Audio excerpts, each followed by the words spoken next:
Hər kəsə salam uşaqlar. Bu gün sizlə baxacağıq 11-ci sinif buraxılış imtahanının suallarına, 9 mart suallarına.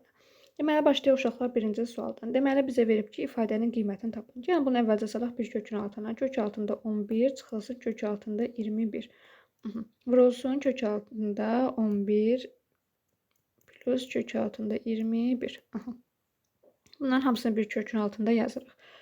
Deməli, bu müxtəsər mad düsturlarına əsasən A minus B, A plus B əsasını yaza bilərik ki, bərabərdir kök altında 11-in kvadratı çıxılsın kök altında 21-in kvadratına. Bu da bərabər olacaq nəyə uşaqlar? 121 çıxılsın 21 kökün altında. Bu isə bərabərdir kök altında 100. 100-dən nə çıxır uşaqlar? 10. Deməli, cavab olacaq C bəndi. Keçək indi ikinci sualımıza, növbəti suala. Deməli, 62-də uşaqlar verib loqaritma 2 əsasından 14-ün kvadratı çıxılsın 10-un kvadratı. Birbaşa bərabərliyi qoyuram, yazıram uşaqlar. Loqaritma 2 əsasından. Müxtəsər mad düsturuna əsasən uşaqlar yenə yazırıq. 14 çıxılsın 10, 14 plus 10. 14 plus 10. Bölünsün 24. Uşaqlar 14-ün üstünə 10 gələndə 24 elədiyi üçün bunlar birbaşa ixtisar gedəcək. Nə qalır? Deməli, qalır loqaritma 2 əsasından 14-dən də 10 çıxanda 4 olduğu üçün 4. Bu da bərabərdir. 4 nəyin kvadratıdır uşaqlar? 2-nin. Loqaritma 2 əsasından 2-nin kvadratı. Bu 2 gələcək qarşıya. Bərabər olur. 2 loqaritma 2 əsasından 2. Bu da bərabərdir 2-yə. Cavab oldu B bəndi. Sonra keçək sual 63-də. Deyir, 2 perpendikulyar müstəvinin birindən 2 sm, digərindən isə 4 sm məsafədə yerləşən nöqtədən bu müstəvilərin kəsişmə xəttinə qədər olan məsafəni tapın. İndi baxaq uşaqlar, maraqlı sualdır, asan sualdır. Bir dənə perpendikulyar çəkirəm. Müstəvini çəkməyə ehtiyac yoxdur, belə də başa düşülür. Bir dənə nöqtə qeyd elədim, istənilən bir nöqtəni. Buradan bura məsafəni 2 qəbul edirəm uşaqlar. Buradan bura məsafəni 4. Bu perpendikulyardır, burada perpendikulyardır, eyni zamanda buralarda. İndi uşaqlar, bura 4 olduğu üçün qarşı tərəfdə olur 4. Bura 2 olduğu üçün burada olacaq 4. Aldıq bir dənə düzbucaqlı. Buradan bizə nə istəyir? Bu nöqtədən kəsişməyə qədər olan məsafəni. Düzbucaqlının yəni nəyini? Diaqonalını istəyir. Bura 2-dir, bura 4-dür. Burada bizim düzbucaqlı üstbucaqdakı uşaqlar hipotenuzumuzdur.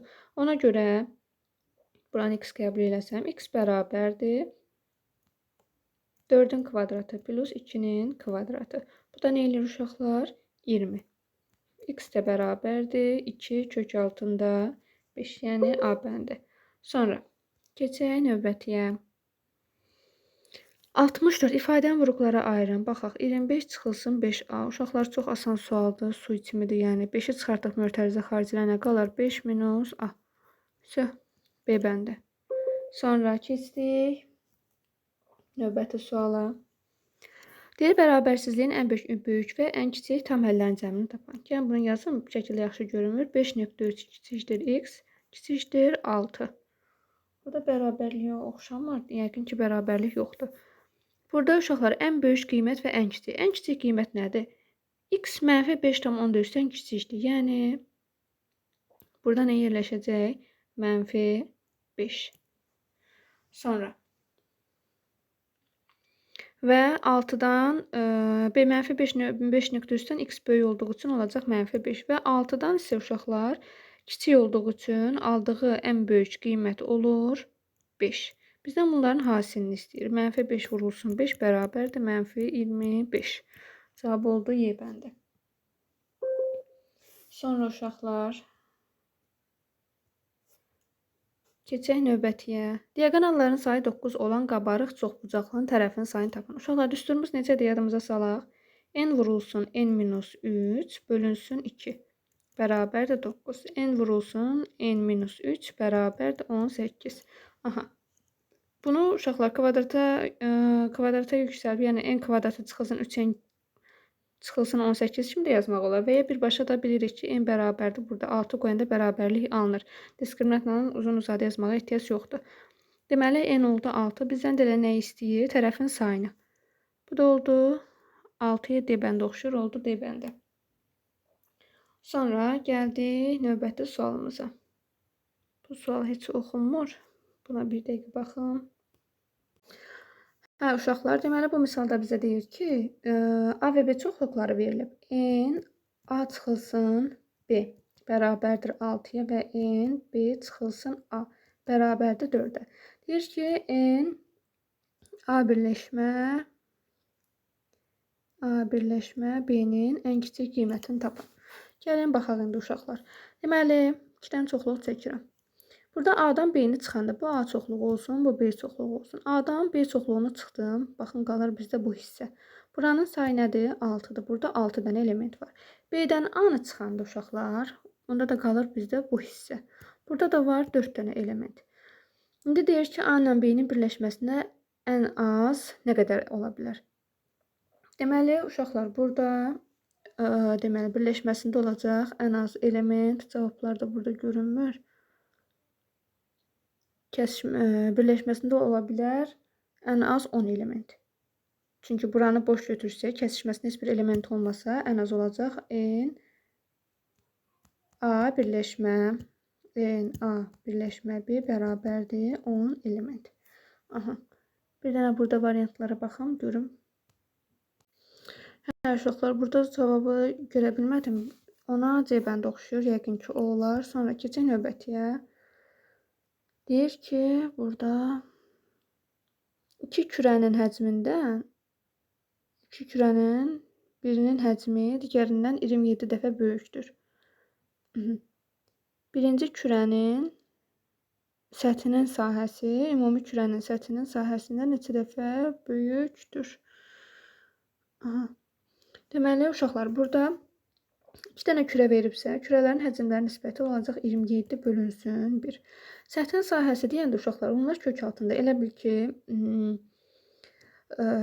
həcmləri olanda kubla götürürük, səthlərin sahəsi olanda kvadratla götürürük və ya radiuslu, hündürlüklü belə şeylərin sahəsi olanda isə uşaqlar, deməli, köksüz, kvadratsız götürürük. Yəni, özünü sadəcə olaraq götürürük. Burada da bunları biz kvadrat altına salmalıyıq. Gəlin, əvvəlcə bunu 3-cü dərəcədən kubun altına, 3-cü dərəcədən kökün altına salaq. Sonra nə alıb baxaq cavabımıza. Olacaq 3 bölünsün 1 nisbəti.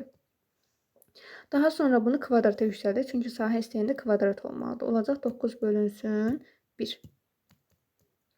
Yəni, burada 9 dəfə böyük olacaq cavab oldu D bəndi.